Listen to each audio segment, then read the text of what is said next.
Yes, I was the one, with a face flushed with rage and an old, settled grief tightening my chest. I was the one who kicked my mother's little prayer corner. I, Arthur, a 62-year-old man with hands calloused from a lifetime of fixing other people's engines, watched as the porcelain angel my mother treasured, the one she said watched over our family, shattered against the hardwood floor.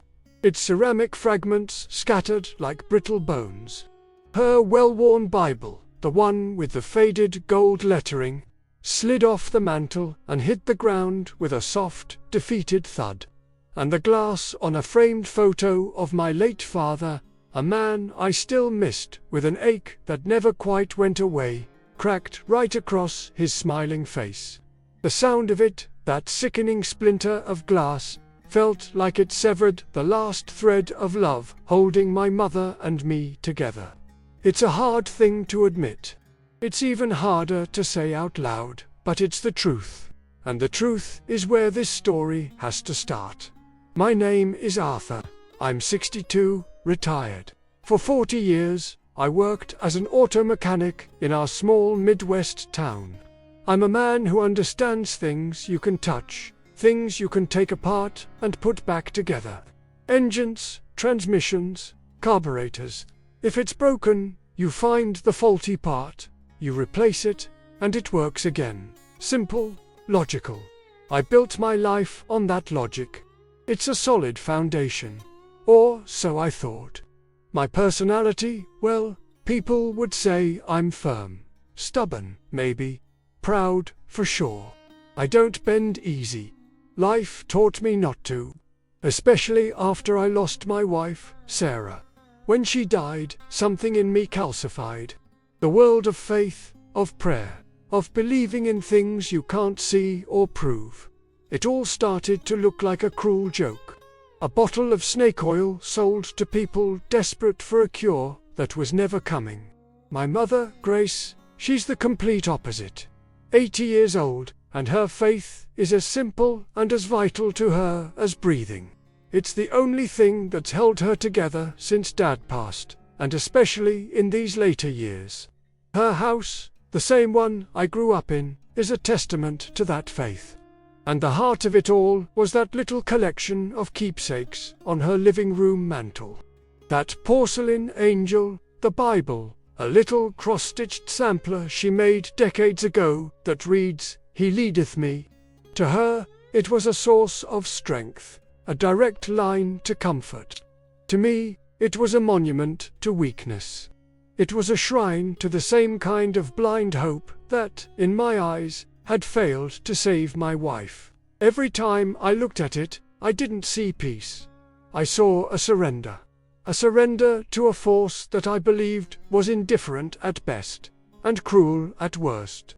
The conflict between us had been simmering for years, a low boil under the surface of every conversation, but it finally erupted during a tense visit a few months back. I was trying to be practical. I was pushing her, hard, to leave the house and move into an assisted living facility. I had brochures, I had financial plans, I had a list of logical reasons, as long as my arm. It was safer. There would be nurses. She wouldn't be alone. To me, it was an open and shut case. But she refused. She clung to that house, to her memories, and to her faith, as if they were all the same thing. The argument got ugly. I accused her of being stubborn, of not thinking of the worry she was causing me. She accused me of trying to throw her away, to put her in a home and forget about her. The words turned venomous. And in a burst of long-simmering anger at her for not listening, anger at the world for getting old and frail, anger at God for taking Sarah and leaving me to handle all this alone, I just snapped. All that pain, all that helplessness, it needed to go somewhere. So I unleashed it on the one thing in that room she held most sacred. I didn't even think. I just turned, and I kicked that mantel. Not a light tap. A full, frustrated, grief-fueled kick. The sound of that porcelain angel exploding on the floor was louder than any shout. It echoed in the sudden, devastating silence that followed. A silence broken only by my mother's stifled sob. A sound that told me I hadn't just broken a cheap statue, I had taken a hammer to her heart. And in doing so, I had shattered my own. This is just the beginning of my story, the absolute bottom from which it starts. If this story is already touching something in you, if you've ever felt that kind of anger, or that kind of despair, do me a favor and hit that subscribe button. Ring the notification bell so you don't miss what happens next, because I promise you, it's not what you'd expect. And drop a comment below, letting me know where you're watching from. It's a small world, and it's good to know who's out there listening to an old mechanic's confession. After the crash of porcelain, the world went silent. Utterly, completely silent. It was a thick, heavy silence. The kind that presses in on you, that fills your ears until they ring. My mother didn't scream. She didn't rage or cry out. She just stood there, her small frame looking impossibly fragile in the dim light of her living room. She looked at the scattered white fragments of her angel on the floor, then at the cracked glass over my father's picture, and finally, her eyes met mine. There was no anger in them, not a trace. There was just a depth of hurt so profound it looked like a physical wound. It was a look that said, "I don't know who you are anymore." And then, without a single word, she turned and walked slowly, unsteadily, back to her bedroom, closing the door behind her with a soft click that sounded as final as a coffin lid shutting. I was left alone. Alone with the carnage. My own handiwork. The rage that had been a roaring fire in my chest just moments before was gone, replaced by a cold, sick emptiness. I stood there, my heart hammering against my ribs, my breath coming in ragged gasps. I looked down at my steel-toed work boots, the ones I'd worn for 20 years, the ones that had never failed me. They looked like foreign objects, like weapons. What had I done? My mind, my logical, mechanic's mind, scrambled for a defense. She pushed me to it. She wouldn't listen to reason. It was just stuff. Just a cheap statue and an old book. But the excuses were like sand falling through my fingers. They had no weight. They couldn't stand up to the sound of her sob, a sound that was now replaying in my head on an endless loop. I don't know how long I stood there. It could have been 5 minutes or an hour. Eventually, I couldn't stand the sight of it anymore. I drove home in a daze, the familiar streets of our town looking strange and hostile. Every Christmas light on every house seemed to mock me. Back in my own house, the silence was different. It wasn't my mother's wounded silence. It was an empty, echoing void. It was Sarah's absence, a ghost I lived with every day, but tonight, she was more present than ever. I could almost see her standing by the kitchen sink, shaking her head. That disappointed look on her face she'd get when I'd let my temper get the best of me. "Oh, Art," she would have said. "What have you done now?" I grabbed a beer from the fridge, then another. I turned on the TV, hoping the noise would drown out my thoughts, but it was just a meaningless drone. My phone buzzed on the counter. It was Pastor Miller. My mother must have called her. I let it go to voicemail. A few minutes later, it buzzed again. A text from Frank, my buddy from the VFW hall. "The town grapevine works fast." The text read, "Heard you finally put your foot down. Attaboy, can't let M walk all over you." For a second, a flicker of my old pride ignited. *C. Frank gets it. I was in the right. But it died as quickly as it came. The validation felt cheap, hollow. Frank didn't see my mother's face. He didn't hear that sound. He wasn't the one who had to live with the fact that he had crushed the heart of the woman who gave him life. The night wore on. Sleep was a country I couldn't find the border to. I lay in bed, staring at the ceiling, the shadows in the corners of the room looking like accusations. Every creak of the house was a judgment. The fortress I had built around my heart, the one made of logic, cynicism, and stubborn pride, was crumbling. Brick by brick, it was coming down, and I was exposed. And I was terrified. Not of God, not of some divine punishment. I was terrified of the man I saw in the mirror. A bitter, lonely old man who took his own pain and used it as a club to beat the people he was supposed to love. The real crisis wasn't the broken angel. It was the broken man standing in the wreckage. I was 62 years old, and for the first time since Sarah died, I felt utterly, completely alone. I had no one to call, no one to turn to. My logic had no answers for this. My self-reliance was a joke. I had pushed away the only family I had left. What was the point of it all? To fix engines? To prove I was right? To die alone in this empty house, remembered as the man who broke his mother's heart over a piece of porcelain? The fear was a cold knot in my stomach. A fear of dying, yes, but more than that. A fear of having lived a life that amounted to nothing more than a pile of broken pieces, just like that angel on my mother's floor. I was at the bottom of a hole so deep, I couldn't even see the sky anymore. There was nothing but darkness. If you've ever felt a darkness like that, if you've ever hit a point where you feel completely lost, please hit that like button and make sure you've rung the notification bell. It means a lot to know there are people out there listening, and you're not going to want to miss the moment that a light finally broke through. That night in my bed wasn't about rest. It was a kind of torment. Every time I closed my eyes, I saw the explosion of white porcelain. I heard the crack of the glass. I saw my mother's face, that hollowed-out look of a woman seeing a stranger where her son should be. The hours crawled by, each tick of the clock on the nightstand a small hammer blow against the anvil of my guilt. 3 in the morning. 4. The world outside was dead silent.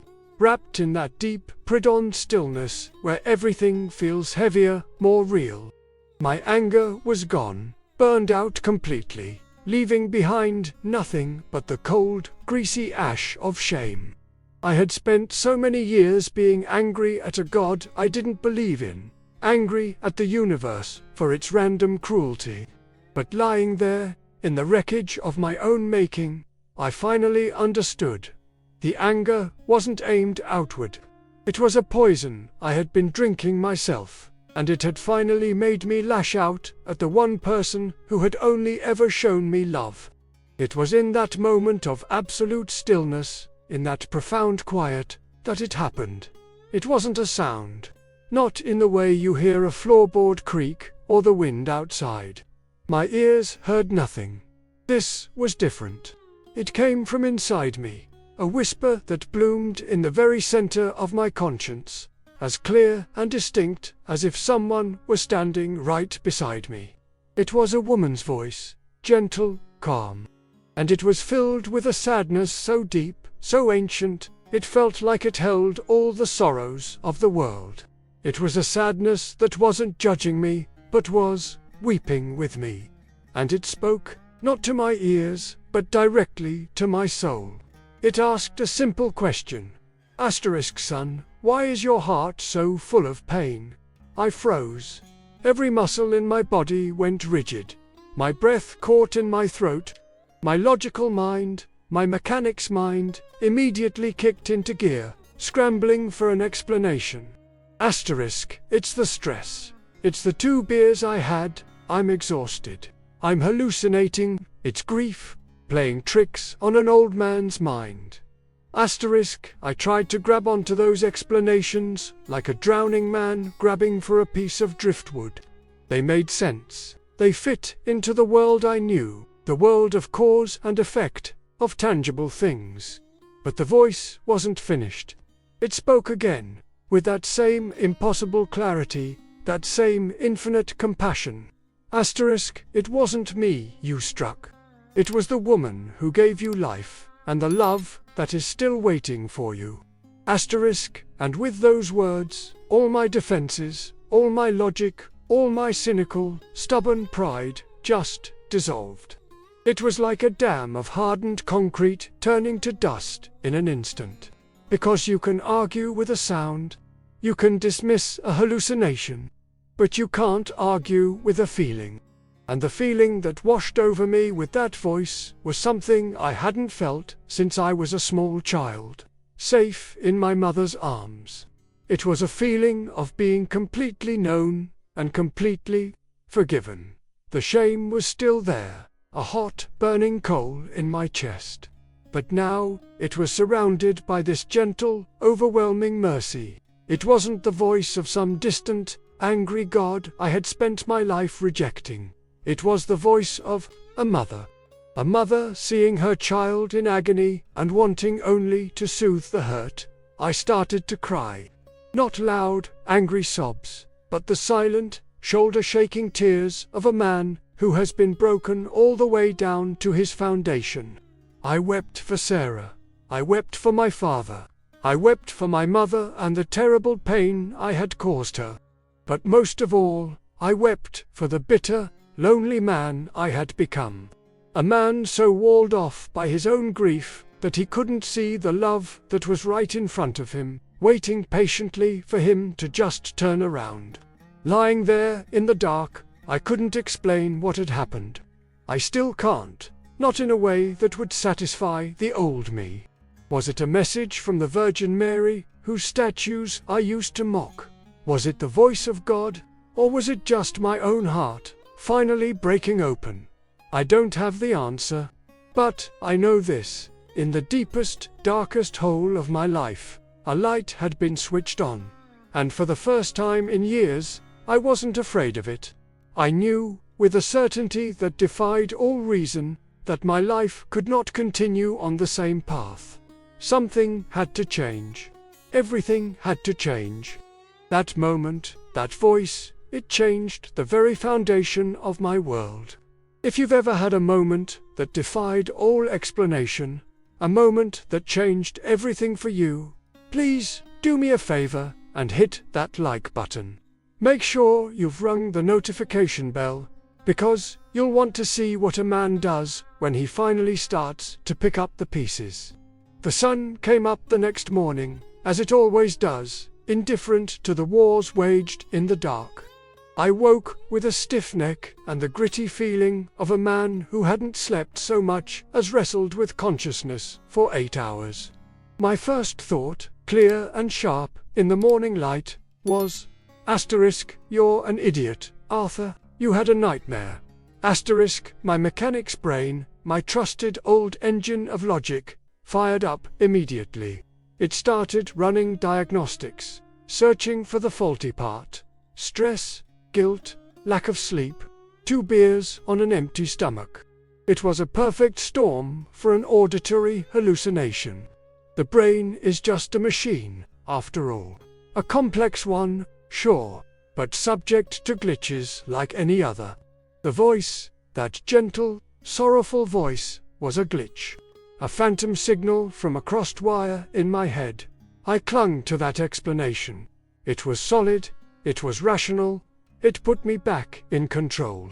I got up and made coffee, the motions automatic.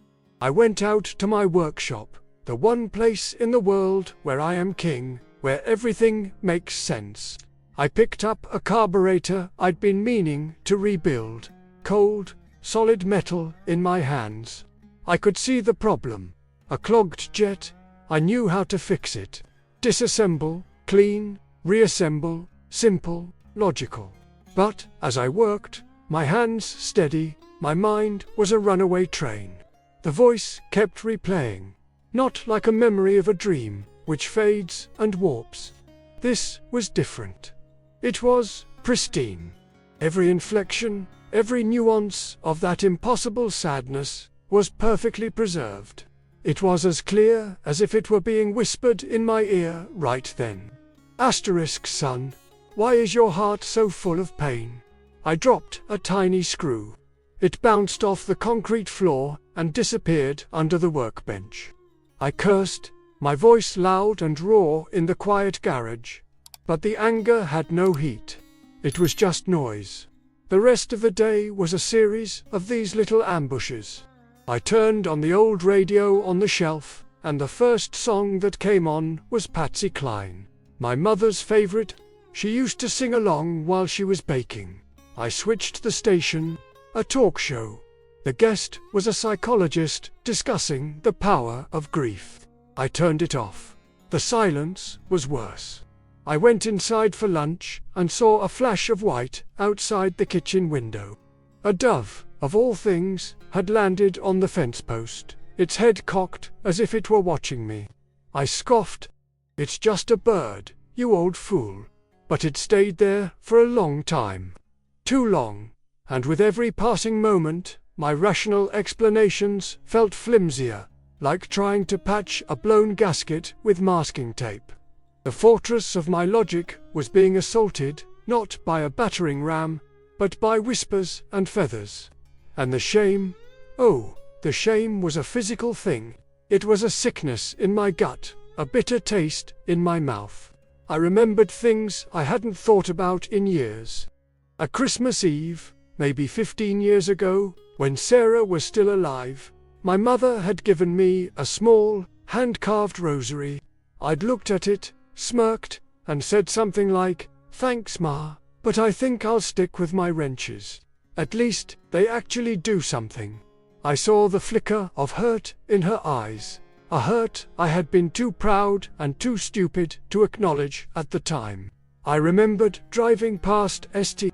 Michael's, the old Catholic church, downtown, and seeing people filing out, and telling Sarah, "Look at them, lined up for their weekly dose of fairy tales." I had worn my disbelief like a badge of honor, like I was smarter, stronger, for not needing a crutch. Now, all I could see was the arrogance, the cruelty, the profound emptiness of a life built on tearing things down instead of building them up. If you've ever felt that kind of internal war, where your head is telling you one thing and your heart is screaming another, do me a favor and hit that like button. Make sure you've rung the notification bell, because what happens when a man finally stops fighting is where the real story begins. By late afternoon, I couldn't stand it anymore. I couldn't be in the house, I couldn't be in the workshop.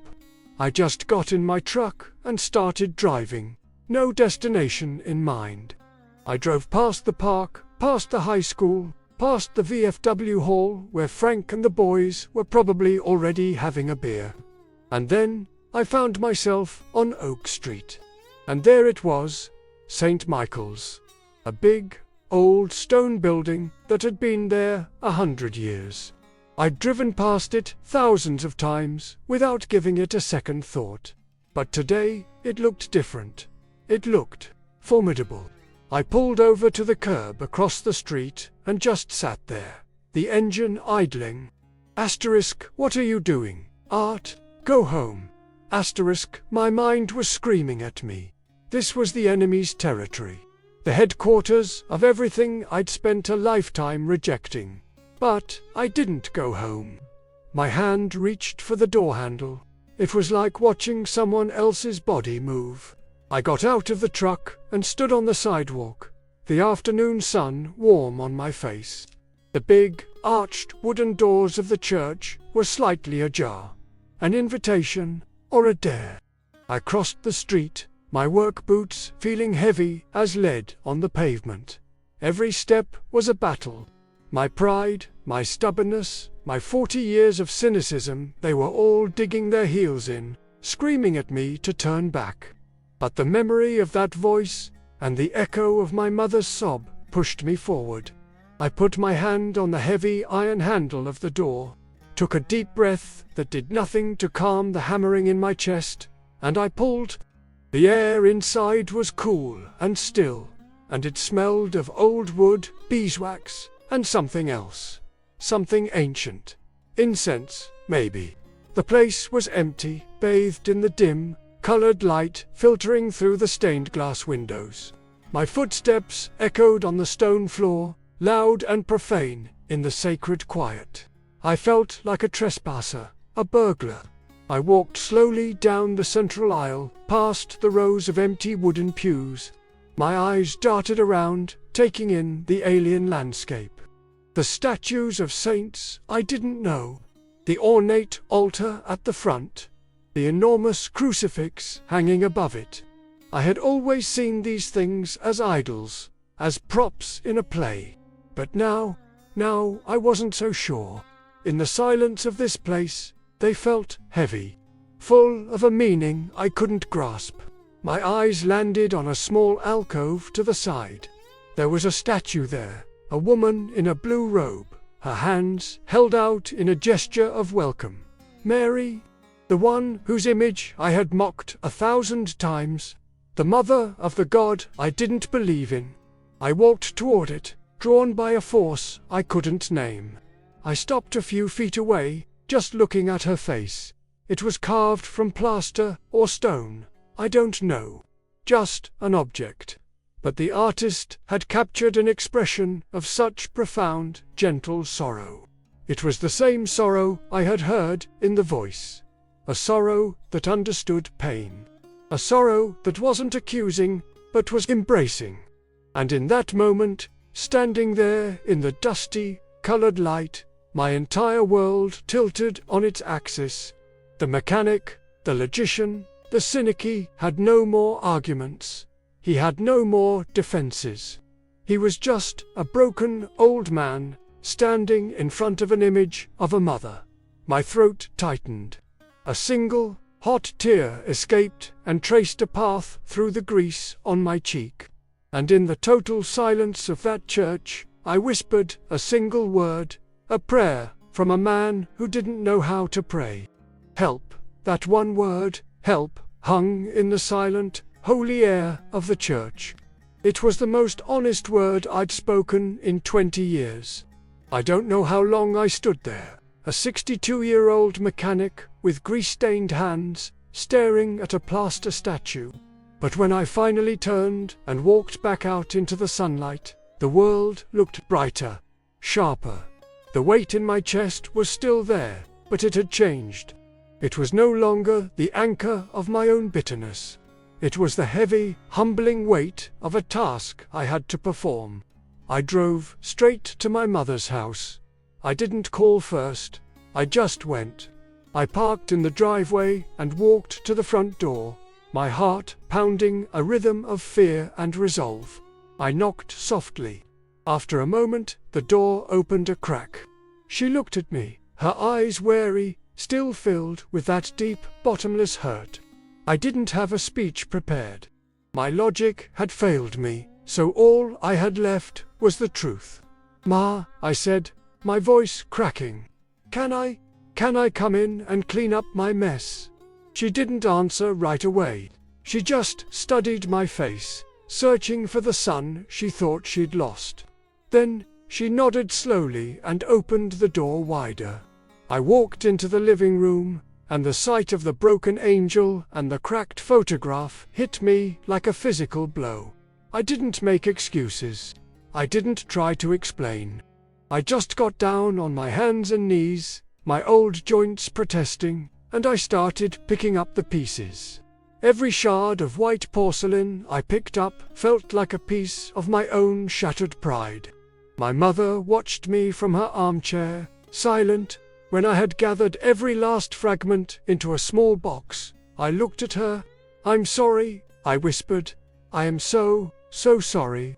2 tears traced paths down her wrinkled cheeks. "I know, Arthur," she said softly. "I know. News in a small town travels faster than a brush fire. Within a week, it seemed like everyone knew. Not just that I'd had a fight with my mother, but that something had shifted. Frank caught me coming out of the hardware store, a tube of ceramic epoxy in my hand. "Art," he said, clapping me on the shoulder a little too hard. "Heard you went soft.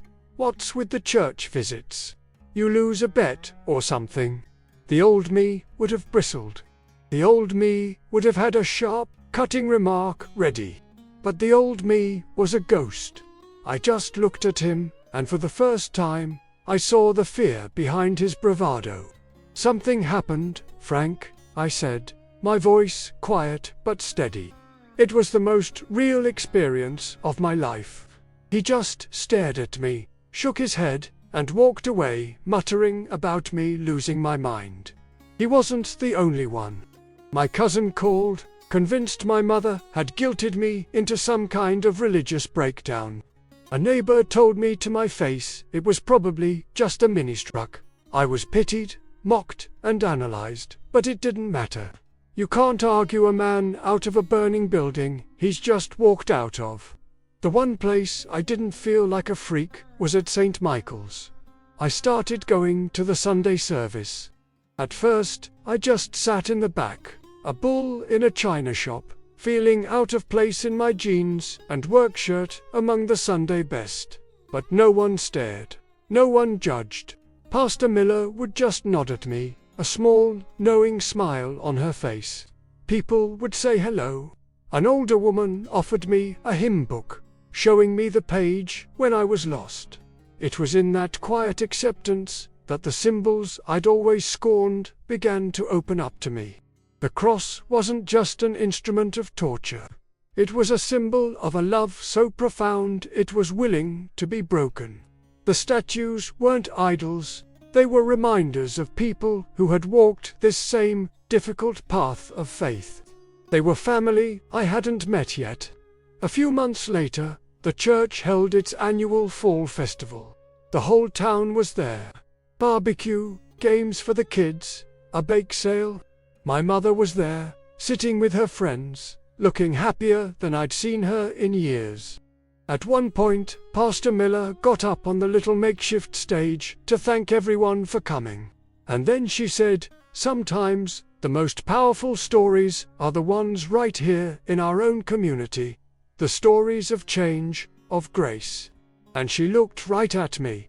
A year ago, I would have run for the hills. But that night, something pulled me to my feet. I walked up to that stage, my hands trembling. I looked out at the faces, some friendly, some curious, some still skeptical. I saw Frank leaning against a tree, a smirk on his face. I saw my mother, her hands clasped to her heart, her eyes shining. "My name is Arthur," I began, my voice unsteady. "And for most of my life, I've been a proud man, a stubborn man, an angry man." I told them everything. I told them about my grief for Sarah, how I'd let it curdle into a poison that I aimed at God, at faith, and at the people I loved. I told them about kicking my mother's prayer corner, about the sound of that angel shattering. I didn't spare myself. I laid my ugliness bare for the whole town to see. I was at the bottom of a hole so deep, I was choking on the darkness. I said, my voice thick with emotion. And in that darkness, I was shown a mercy I had spent my whole life saying didn't exist. The very thing I rejected, the thing I called a crutch for the weak. It was the only thing strong enough to lift me up. It wasn't about changing religions. It was about my heart being changed. It was about a love that met me in my rage and didn't flinch. It just opened its arms. I looked at my mother. I broke her heart, and she, and the God she loves, put mine back together. My transformation wasn't a lightning strike. It's a slow, daily process. It's gluing that porcelain angel back together, piece by painstaking piece. It's still got cracks, and it always will. Just like me. But it's back on the mantel. It's the work of learning to pray, my clumsy words feeling foreign in my mouth. It's the work of choosing humility when my pride rears its ugly head. I'm still a mechanic. I still believe in things you can touch and fix. But I know now that the most important parts of life are the ones you can't see with your eyes or fix with a wrench. They can only be mended by grace. This journey is far from over for me, it's a daily walk. If my story has spoken to a piece of your own, if you believe in the power of a second chance that can find us even in our darkest moments, then please, let me know by hitting that like button. It helps more than you know. And make sure you subscribe and ring that bell so you don't miss the stories we share here. And finally, in the comments below, I want to ask you to do something simple. If you have ever felt the touch of forgiveness when you least deserved it, just type one word, mercy. It's good to be reminded that none of us are walking this road alone.